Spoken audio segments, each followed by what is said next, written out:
Ben asks, do you think big brands should sell direct to consumer? Yeah.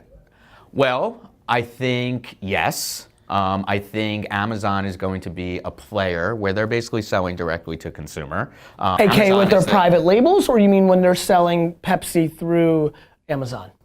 Well, I think they're going to use Amazon as a mechanism to sell direct to consumers, but the question is, will eventually people will be like, oh, I want a Pepsi, I want to go to Pepsi.com, or I'll go to Pepsi's Facebook page and just get it directly from there. But that's not really direct to consumer either because it's going through Facebook. So, I think you still need to use these platforms to go direct to consumer. Got it. I mean, I would say that Amazon is far less direct to consumer than Facebook because Amazon's actually a full-fledged retailer, and very honestly, I think a scary one for these guys and gals that are running these businesses because Amazon's got real data. In the CPG world, retail and brands, the scariest thing is when a retailer gets too much leverage. The biggest brands in the world are paying for placement in Walmarts and Albertsons and Costco's and Safeways that are very expensive. This is not the way it was 30 or 40 years ago. The retailers didn't have the leverage, the brands did. Yep. And so that got expensive. A direct to consumer is inevitable. The problem is the following. Big brands like Dove or Pepsi can't go direct to consumer because Costco and Walmart and Tesco are gonna say, what are you doing? You're not cutting us out. And so the second those companies show a move to wanting to go direct to consumer, the big retailers are gonna drop their product from end caps to the bottom shelf or kick them out of the store, which then would affect them in a 90-day period because their sales would collapse, which then would make their stock price collapse. So they're basically caught in what's called channel conflict. They can't do it. So what's gonna happen? Here's what's gonna happen. India and her mom are gonna invent the best peanut butter you've ever tasted, and they're gonna start going direct to consumer. And they're gonna sell on Instagram and Snapchat and Facebook. And quietly but surely, because that's where the attention is, all of a sudden their business is gonna do $40 million, not 4 or 1.4 or 400,000. And then whoever owns, what's the big peanut butter these days? Peter Pan peanut butter? What's that? Laura Scudder's? Smuckers, right? What's Jiffy? Jiffy, there we go. Go ahead. Well, I like, grinding the peanuts and Whole Foods. So whoever, let's use a soda as an analogy. Then Coke and Pepsi are gonna be like, wait a minute, what's this new, craft soda? That's doing real volume, and then they're gonna be stuck because they're gonna get squeezed from both sides. They're gonna get squeezed from the up and coming entrepreneurs that actually now have scale and use things like Uber or Postmates or whatever for distribution and use social media and this for awareness. And they're gonna get pressured from the retailers for them not to do the same. Like Pepsi can't make Pepsi Gold direct to consumer at scale. They can do a little one-off, little holiday thing.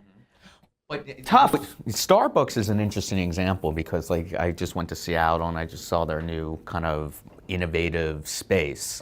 And it seems like what brands can do is develop or create a new product that people don't actually know is part of the brand and sell it direct to consumer and see, they kind of have the backup. No, that 100% they can do that. Here's the problem. It doesn't matter what the consumer knows, the retailer.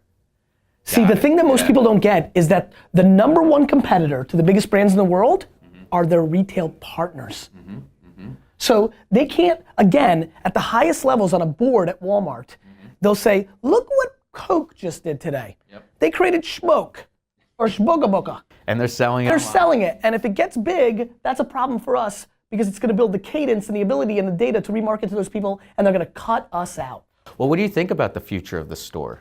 I mean, right now, all the even Birchbox, I know, or Warby Parker, who are disruptors, right? Are like they all want stores. I mean, it's actually the best marketing, mechanism in the world. So, do you think these retail stores are going to continue to be the place where conversion rates are going to happen the most?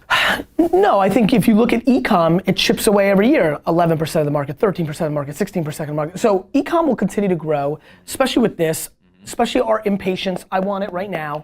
And through social channels too. And whatever, right? And we're not even factoring in, it's gonna take 20 years for what I'm talking about, and by then VR will be there. So are we literally living in a virtual world and shopping in a virtual store and it's actually being physically delivered within an hour? So there'll always be disruption, but here's what I will say. They're not going away. Stores, They're not going away. Do I think they're emerging better than ever? No. Just because Birchbox and Warby Parker have stores right now, let's talk about another thing. When the shit hits the fan, and I mean the collapse of the valuations of these super companies and these unicorns that are rhinoceroses, and I don't think Birchbox. What's a rhinoceros? I know unicorn's $1 billion. Yeah, a rhinoceros is what these things actually are. So they're actually rhino. Yeah, huh? Yeah, so like you like it? Yeah. Yeah. Like it a lot. And anyway, nonetheless, I think that too many people who watch this, too many people in our zeitgeisty kind of love, we think things are binary. That e-com's coming and there'll be no stores. I mean, I made these mistakes as a kid. There's no absolutes. There's no absolutes. Right? Like you got to do everything, it seems like today, right? I would say you've got to arbitrage everything. If you can get a store location that you don't pay too much rent on, that does great branding and awareness, and you're selling stuff, mazel tov. If you can figure out a Instagram campaign that's like, you have to be agnostic. You have no emotion to where it happens. You just want it to happen. Well, how do you afford all that though? Because you don't. has limited You don't. Which is why. I mean, I'd rather have Ralph actually, do the real jobs than having him just like work on social. I get it. Like, it's I get allocation it. of resources. That's exactly right. You know? I mean, I'd rather have Ralph do everything. I mean, he's very capable. Yeah, he's the best. Show Ralph, Stefan. Come on. Yeah, I mean, look at let's wake up here, Stefan. You still in the Kobe days? Best side guy. I'm kidding. So I think that that's why strategy is so interesting. That's why I love to do what I do for a living. And you have to keep reinventing. It's like now you're all about Snapchat. I mean, whatever. Your wine, I'm not. YouTube. I'm only about attention. Snapchat just happens to have it.